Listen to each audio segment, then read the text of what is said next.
Nek menurut saya ini kan agak apa ya, tidak ada yang terlalu ekstrim dominan ya. Di Sragen dibandingkan di Wonogiri, di Boyolali, mungkin di Solo sendiri petanya juga sudah apa agak cair lah. Ya, Itu saya kira ini menambah dinamika apa ya, menjelang pilkada tidak ada yang terlalu dominan. Apalagi besok ini di Sragen tidak incumbent yang maju, sehingga ya, membuat apa para mungkin newcomer ataupun yang belum tinggi terlalu tinggi ratingnya pun eh, cukup punya peluang untuk ikut maju. Hanya ini tinggal melihat nanti partai politik apa mau pilih di zona nyaman bergabung dengan yang sudah besar atau berani untuk apa ya mendorong kadernya ikut berkompetisi itu aja.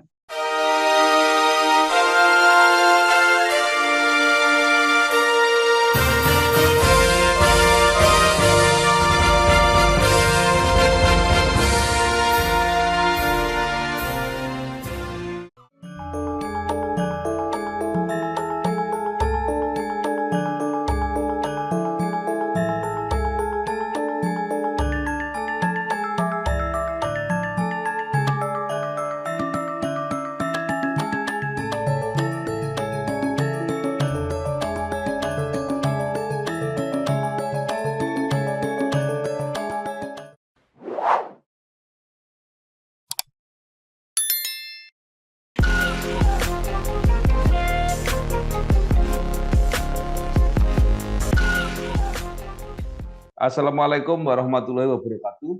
Waalaikumsalam warahmatullahi wabarakatuh.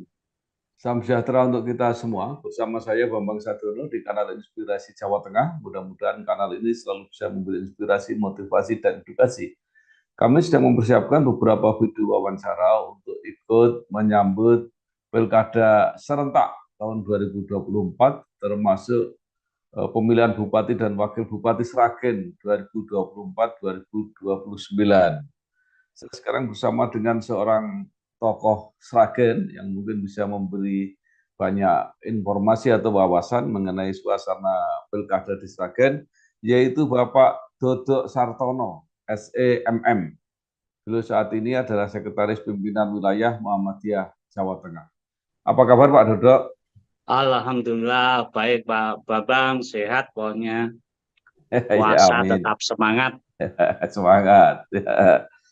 Pak Dodok lahir di Sragen 20 Juli 1976, menyelesaikan S1 dan S2 di Universitas Muhammadiyah Surakarta, UMS, merupakan salah satu tokoh Muhammadiyah Jawa Tengah, pernah menjadi Sekretaris Pimpinan Daerah Muhammadiyah PDM Sragen, pernah menjadi Ketua Lasismu Sragen, menjadi Ketua Lasismu Jawa Tengah, dan saat ini menjadi Sekretaris Pengurus Wilayah Muhammadiyah Jawa Tengah.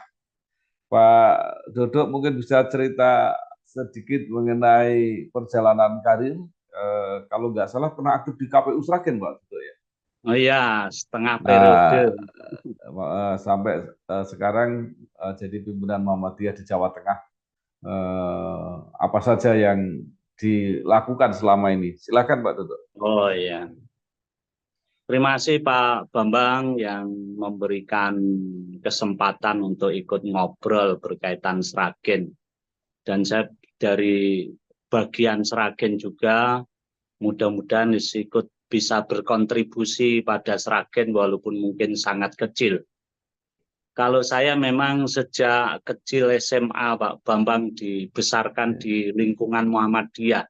Di pesantren Muhammadiyah, dari dulu pesantrennya pesantren Kalong Pak Bambang. Nah, Sejak di SLTA. Dan mulai aktif di organisasi-organisasi ya sejak SMA itu, sejak ketua OSIS di SEMEA. Sampai setelah lulus ketua OSIS, kemudian di IPM, IRM saya itu Ikatan Remaja Muhammadiyah sebagai ketua di Kabupaten Sragen, kemudian ketua Pemuda Muhammadiyah di Kabupaten Sragen, ketua KNPI, sempat di KPU, tergiur di KPU, tapi setengah periode aja Pak Bambang.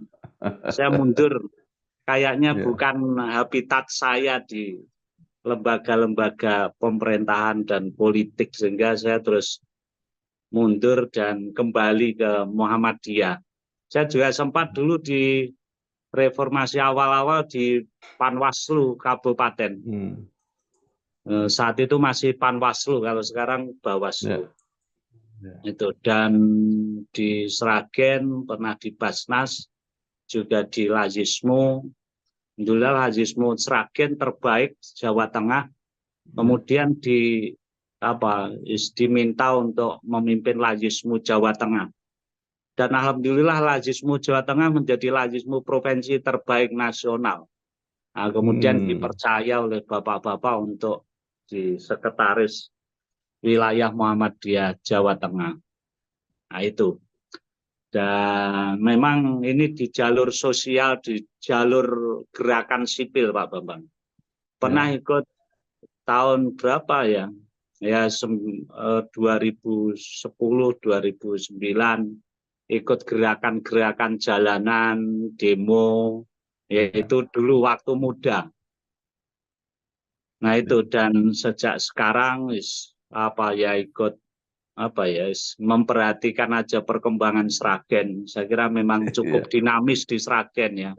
Dulu elemen-elemen di Sragen cukup dinamis, hidup, tapi setelah Undang-Undang ITE ini kayaknya cukup bisa meniarapkan kontrol civil society yang mengontrol pemerintahan, sehingga hampir tidak ada lagi suara LSM, suara gerakan-gerakan oposan, gerakan jalanan yang ikut mengontrol sebelumnya sebagai penyeimbang kekuatan pemerintah agar tetap on the track dalam memimpin bangsa kita ini.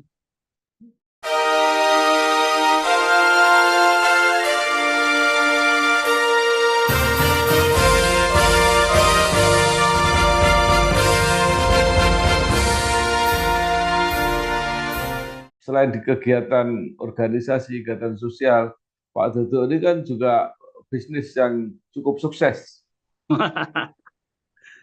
Bisnisnya masih kecil-kecilan Pak Bambang, jualan ayam. Saya dulu kepala sekolah dulu, 2006 sampai 2010. Saya kepala sekolah di Muhammadiyah. Tapi 2010 itu saya komitmen kalau saya kepala SD. Kalau murid saya tidak juara 3 besar kabupaten ujian nasional pertama saat itu, saya akan mundur dari kepala sekolah. Maksud saya apa? Biar semua guru saya sendiri merasa kepepet. Karena kata orang, ada sebuah buku kecil itu nulis The Power of Kepepet. Orang kepepet itu powernya luar biasa katanya. Orang tak terasa ketika dikejar anjing itu bisa melompat 2 meter, pagernya 2 meter. Tapi ketika normal kan enggak. Nah, itu saya buat posisi kepala sekolah kepepet itu. Dan ternyata tidak juara 3 besar, akhirnya saya terus mundur dari dunia pendidikan, merintis bisnis gerobakan ya dulu 2010 akhir, jualan ayam goreng. Nah, sekarang alhamdulillah jadi rumah makan ayam Sako. Ya, dan itu ada di mana-mana saya lihat. Wah, dulu sebelum pandemi lumayan. Sekitar hampir 35 outlet. Setelah waktu pandemi ya beberapa hampir separuh tumbang ya, biasa ini di jalur bisnis ini memang harus siap di zona ketidaknyamanan dan ketidakpastian, apalagi kondisi ekonomi seperti ini. Kayaknya 2023 kemarin saya justru merasakan jauh lebih berat dibanding masa pandemi. Masa pandemi orang tidak keluar rumah tapi punya uang. Kalau 2023 kemarin orang pada keluar rumah tapi nggak punya uang. Sehingga roda ekonominya Ya, jalan di tempat. ya Pak Dodo. Nah sekarang semua daerah sudah mulai bergerak untuk mempersiapkan pemilihan kepala daerah masing-masing. Kalau menurut pengamatan Pak Dodo di Sragen seperti apa? Sudah mulai muncul nama-nama. Ya, ya kasak kusuk, tapi memang yang baru berani mendeklarkan kan Golkar.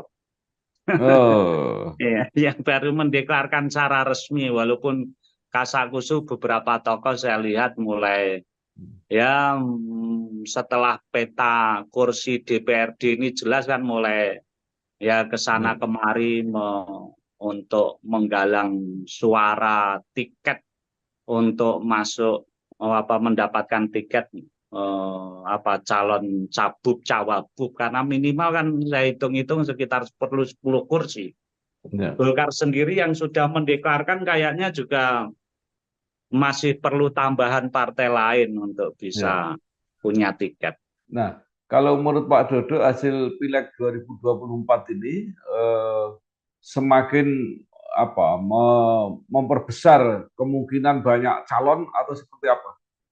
Ya, menurut saya ini kan agak apa ya, tidak ada yang terlalu ekstrim dominan ya di Sragen dibandingkan di Wonogiri, di Boyolali, mungkin di Solo sendiri petanya juga sudah apa agak cair lah. Ya, Itu saya kira ini menambah dinamika apa ya, menjelang pilkada tidak ada yang terlalu dominan. Apalagi besok ini di Sragen tidak incumbent yang maju, sehingga ya, membuat apa para mungkin newcomer ataupun yang belum terlalu tinggi ratingnya pun eh, cukup punya peluang untuk ikut maju. Hanya ini tinggal melihat nanti partai politik apa mau pilih di zona nyaman, bergabung dengan yang sudah besar, atau berani untuk apa ya mendorong kadernya ikut berkompetisi. Itu aja. Kita lihat nyali ya, partai politik dan juga ya, para kandidat ini. ya.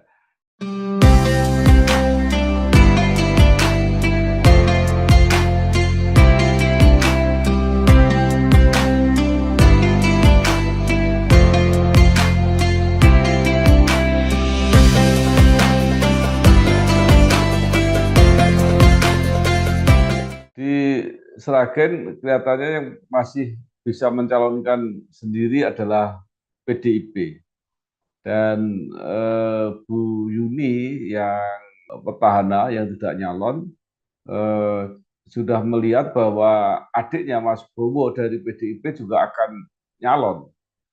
Ini keluarga Pak Untung Wiono yang sangat dikenal di Sragen. Jadi kalau menurut Pak Dodo kira-kira peluangnya seperti apa ini? Iya, nah itulah apa. Saya terus berpikir kenapa kemarin ketika Pilpres itu isu politik dinasti itu tidak terlalu laku dijual Ya. ketika Pilpres. Karena apa, Hmm. di daerah-daerah pilkades, kemudian pilkada itu Ya. sudah menjadi kewajaran kayaknya, menjadi Hmm. tradisi dan sudah hal biasa politik dinasti ini dari turun temurun. Dan Ya. kita harapkanlah ya apa, kalau bisa tadi partai politik ikut mewarnai ini sehingga tidak terjadi partai apa ya tadi politik dinasti turun temurun dari keluarga, masa dari bapaknya, anaknya, adiknya, besok mungkin bisa jadi familinya itu. Tetapi Ya. ya apa secara hukum, memang hukum di negara kita sah-sah saja mengatur itu, tetapi kan Hmm. memang ada hal-hal etik yang mestinya harus kita jaga. Kayak Pilpres kemarin ya secara hukum sah-sah saja, tapi secara etika memang perlu kita perbaiki lah itu. Ya. Dan yang Nah, perlu sebetulnya kami sampaikan ke para pemangku kepentingan di partai politik, ada sesuatu yang lebih tinggi dibandingkan hukum, yaitu etika itu. Ya secara hukum sah-sah saja, tapi secara etika saya kira perlu membuka keran seluas mungkin masyarakat untuk berpartisipasi. Nah, kalau menurut Pak Dodo, kira-kira figur yang ideal untuk memimpin Sragen yang akan datang yang seperti apa? Kayaknya memang apa ya, di politik itu tidak bisa nyari figur ideal.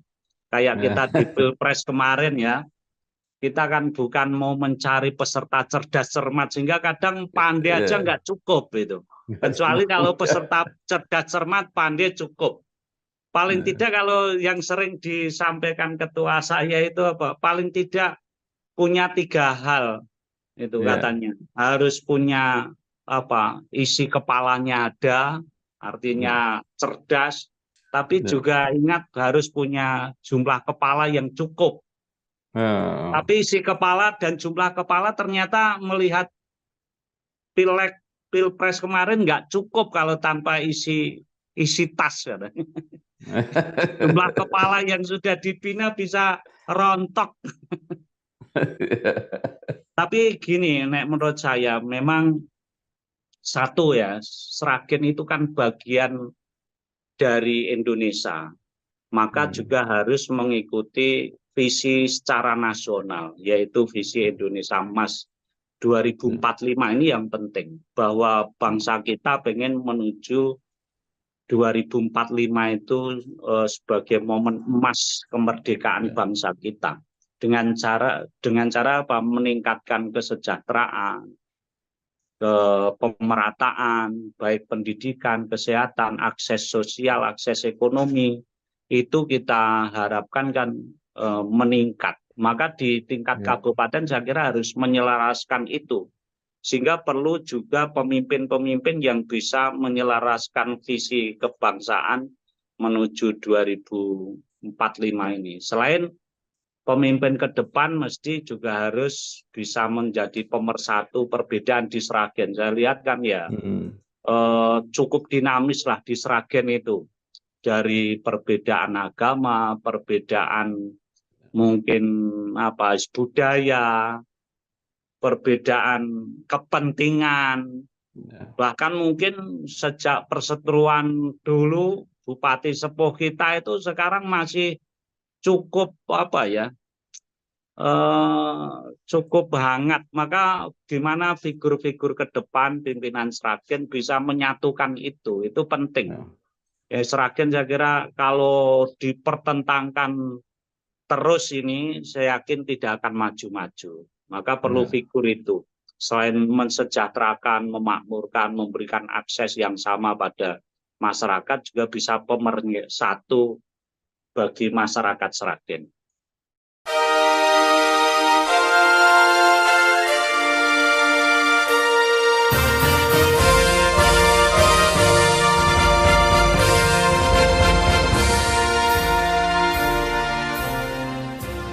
Ya, Pak Dodo ini kan selain aktif di pernah di pendidikan, kemudian di kegiatan sosial, di politik sedikit-sedikit karena pengamat dan sebagainya, tapi juga pelaku bisnis. Nah, kalau menurut Pak Dodo di Sragen ini apa yang sampai sekarang masih menjadi masalah ya, termasuk di perekonomian, dan apa yang ke depan masih harus diutamakan? Oh ya, saya kira masalah kabupaten-kabupaten bahkan secara nasional masih penting. Pertama ada mesti berkaitan kemiskinan. Ya, ini yang menjadi banyak masalah problem masyarakat kita termasuk di Sragen. Dan di Sragen itu masuk zona merah. Kemiskinan di Sragen itu kan di atas rata-rata provinsi, juga rata-rata nasional bahkan. Nah ini kan yang jadi PR berat bagi bupati ke depan. Di Sragen saya lihat sekitar berapa ya, 12 sekian persen. Padahal di provinsi kita sudah mungkin hampir 1 digit lah, walaupun masih 10, nasional bahkan mungkin sudah di bawah 10. Maksudnya apa? Ini PR berat bagi bupati. Yang kedua itu berkaitan IPM. Saya lihat gini, mengukur bangsa, mengukur kabupaten kota itu sebetulnya bisa dilihat dari satu ini aja, IPM, indeks pembangunan sumber daya manusianya.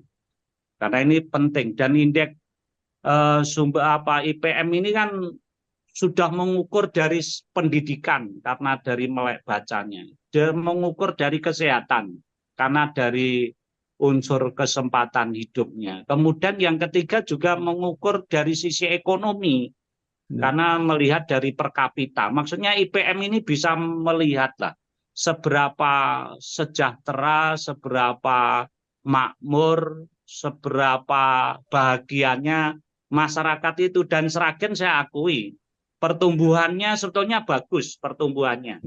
Tetapi saya lihat daya saingnya masih kurang dibanding kabupaten kota sekitar. Itu saya lihat misalnya ya, Sragen itu di IPM itu indeksnya lumayan tinggi sih. Tapi dibanding Solo Raya lah, kita nggak usah jauh-jauh. Solo Raya itu kita hanya menang dari Wonogiri aja. Artinya dari 7 kabupaten kota kita peringkat 6. Itu. Di atasnya Wonogiri. Ini menunjukkan apa? IPM ini menjadi PR kita.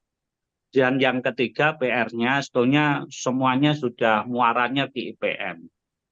PR ketiga menurut saya adalah masalah pertanian ya, yang menjadi mayoritas penghidupan warga Sragen, sekaligus Sragen sempat menyandang sebagai lumbung padinya di Jawa Tengah, salah satu lumbung padinya Jawa Tengah. Maka ini perlu kita perhatikan. Saya lihat banyak petani kita pada menjerit ya,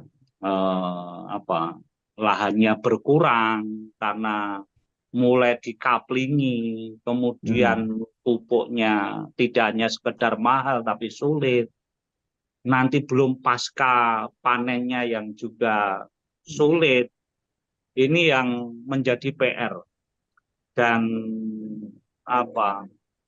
PR ketiga sebetulnya berkaitan gini, mayoritas penduduk kita kan secara demografi keseluruhan itu mayoritas sekarang bergeser pada anak-anak muda. Saya lihat secara nasional kan juga prosentasenya naik anak muda itu. Nanti kita lihat di potensi ekonomi nanti ini jadi potensi yang bisa digerakkan oleh pemuda, oleh pemerintah difasilitasi bagaimana. Dan terakhir PR secara politik saya kira kita tidak ingin ya Sragen mati dinamika demokrasinya. Maka bupati ke depan bagaimana menghidupkan simpul-simpul kekuatan masyarakat biar menjadi penyeimbang. Baik di partai politik juga jangan terlalu dominan partai tertentu. Misalnya kayak di Wonogiri yang terlalu dominan ya, di Boyolali dominan sekali, sehingga partai lainnya seolah-olah hanya pelengkap saja. Insya Allah dengan partai politik yang seimbang, tidak ada yang dominan itu akan menjadikan demokrasi itu akan lebih sehat. Saya kira itu beberapa catatan empat ya, PR bupati ke depan. Ya, baik. Nah, sebuah daerah saya kira termasuk di Sragen pasti mendapat hal-hal positif dari para pemimpin-pemimpinnya, dari bupati-bupati selama ini. Nah, menurut Pak Dodo, apa yang hebat-hebat yang sudah dilakukan para bupati Sragen yang mungkin perlu diteruskan ke depan? Saya lihat memang satu, tadi ya, IPM memang secara pertumbuhannya bagus, hanya daya saingnya perlu ditingkatkan. Yang kedua, infrastruktur memang kita akui lumayan masif untuk perbaikan infrastruktur jalan, infrastruktur kesehatan, ini kan membuka rumah sakit di wilayah utara Bengawan Solo yang terkenal sebagai wilayah yang mungkin agak terpinggirkan di Tangen. kemudian juga rencana mau membuka perguruan tinggi di Sragen yang sudah on proses.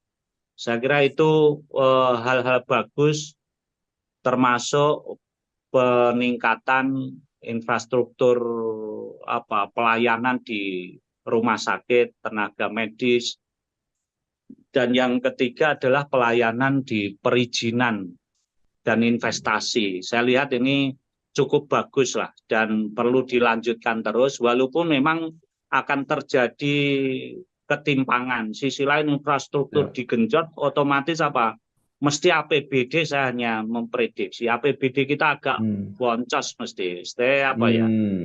Banyak terserot anggaran kita ke infrastruktur itu. Maka bagaimana nanti imbang, solusinya adalah yang meningkatkan di APBD kita. Saya kira itu Pak Bambang, 3 hal itu yang bagus saya lihat, tapi harus ngerem juga di infrastruktur, jangan jor-joran akhirnya memperbesar utang.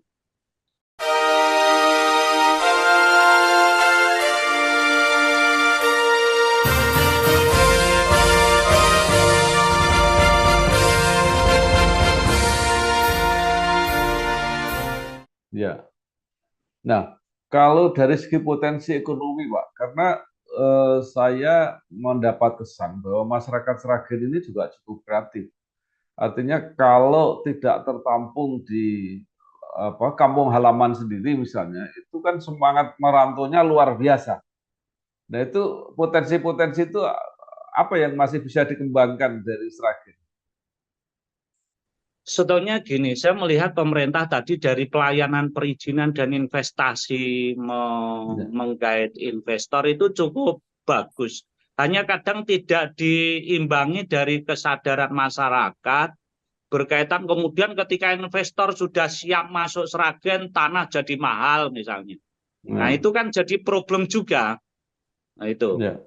Tapi bagaimana pemerintah jadi mediator ini antara masyarakat dan investor biar bisa masuk di Sragen, tidak terbebani biaya tanah yang terlalu mahal. Yang kedua, potensinya gini Pak, di usaha kecil mikro dan industri kecil mikro ini saya kira perlu diberdayakan. Ini kecil-kecil tetapi banyak, dan justru yang tahan ekonomi, resesi ekonomi itu justru UKM dan IKM kita. Jumlahnya kalau saya lihat cukup banyak ya, sekitar 75.000 UKM IKM di Sragen. Coba bayangkan kalau itu aja menyerap 3 tenaga kerja itu aja. Setiap UKM kita 3 saja tenaga kerja itu berarti berapa? 75.000 kali 3. Itu 225.000. Loh, itu sudah 25% jumlah penduduk Sragen loh. Artinya Pak, sudah 1/4 penduduk Sragen dikuatkan oleh UKM IKM kita. Kayaknya memang kecil. Maka apa yang bisa dikembangkan oleh pemerintah mendampingi UKM kita? Satu ya biar sustainable-nya lebih panjang. Yang kedua, bagaimana mereka mulai punya produk dan brand yang mulai dilindungi oleh hak paten lah, haknya ikut dibantu oleh pemerintah lah.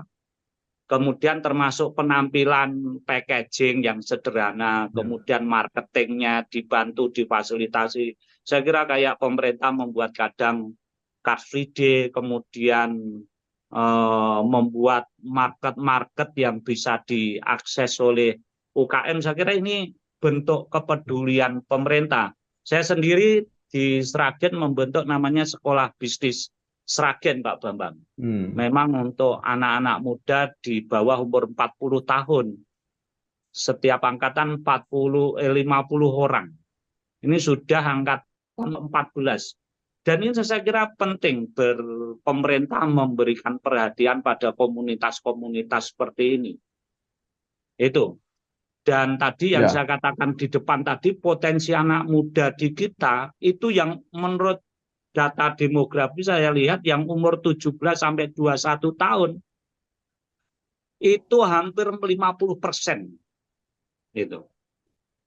itu mayoritas. Oh ya, yang di bawah 40 tahun yang jadi sasaran kita sekolah bisnis tadi itu hampir 50% populasi kita di bawah 40 tahun. Dan ini potensi anak-anak muda ini.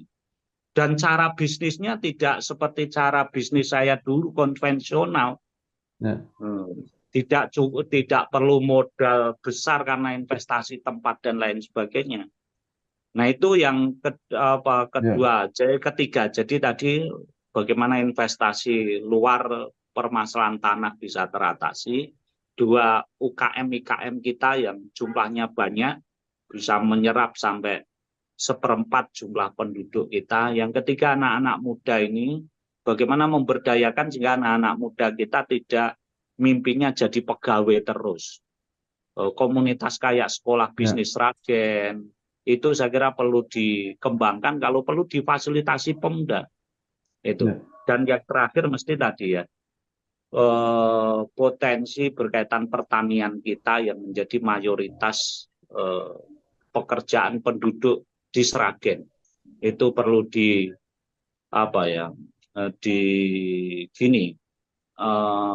bukan hanya tadi masalah pupuk dan lahan yang semakin menyempit dan sulit, tetapi bagaimana hasil produk pertanian kita itu value-nya naik. Kalau di tingkat nasional sering mengatasnamakan hilirisasi, itu kita juga jangan sampai produk pertanian kita hanya dijual gabah, dijual beras, selesai bahkan sampai keluar Sragen itu. Tapi bagaimana produk jagung, produk tela, produk beras bahkan itu bisa diproduk sehingga punya nilai jual yang lebih, value-nya lebih, otomatis insya Allah akan menaikkan kesejahteraan petani kita, punya nilai tambah yang meningkat lah. Saya kira itu di pertanian. Pak Dodo, saya tertarik tadi sekolah bisnis Sragen tadi. Itu bentuknya seperti apa, Pak? Institusi resmi, pakai gelar dan sebagainya itu seperti apa? Enggak, itu hanya komunitas teman-teman bisnis yang pengen sharing ilmu, pengalaman, itu membuka kelas bisnis itu hanya 10 kali pertemuan, Pak Bambang. Itu sepekan sekali, sehingga hanya perlu sekitar 3 bulan satu angkatan. Itu sekali angkatan 10 kali pertemuan, satu kali pertemuan sekitar 2,5 jam. Kita komitmennya satu sekolah itu memang gratis, tetapi kita disiplinkan nggak masuk ya denda, terlambat ya didenda. Walaupun ini gratis, kita tidak ingin orang hanya coba-coba, tapi harus serius. Dan kita target sebelum selesai 10 sesi, yang belum usaha harus sudah punya usaha. Dan yang sudah usaha, bagaimana usahanya naik omsetnya. Targetnya sederhana itu aja. Yang belum usaha sebelum 3 bulan harus apapun caranya punya usaha. Yang sudah punya usaha gimana omsetnya bertumbuh. Itu. Dan itu anak-anak di bawah 40 tahun. Ya, hasilnya seperti apa sekarang? Lumayan sekarang ada komunitas-komunitas bisnis. Teman-teman HMI juga, teman-teman ICMI juga banyak disupport dari alumni-alumni SBS ini, anggota HIPMI, anggota KMPI, kemudian komunitas-komunitas bisnis online, itu banyak alumni-alumni dari sekolah bisnis ini.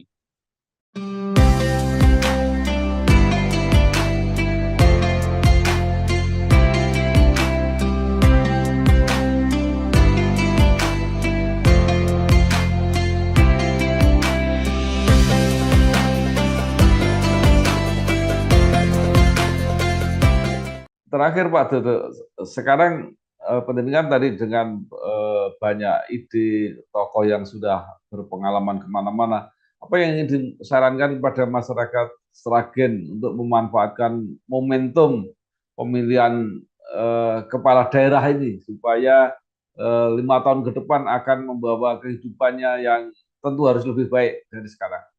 Ya, gini Pak Bambang, saya melihat pemilu kita terakhir kemarin luar biasa masifnya money politik, Pak. Sampai saya itu gede-gede tidak seperti tahun inilah dulu-dulu itu. Di lingkungan Ya. saya sendiri luar biasa ya. Hampir tidak ada rumah yang ketinggalan.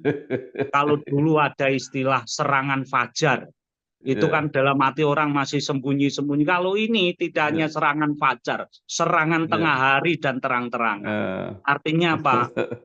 Kalau seperti ini, nggak mungkin masyarakat kita akan mendapatkan pemimpin-pemimpin yang baik, pemimpin yang komitmen kuat pada rakyat.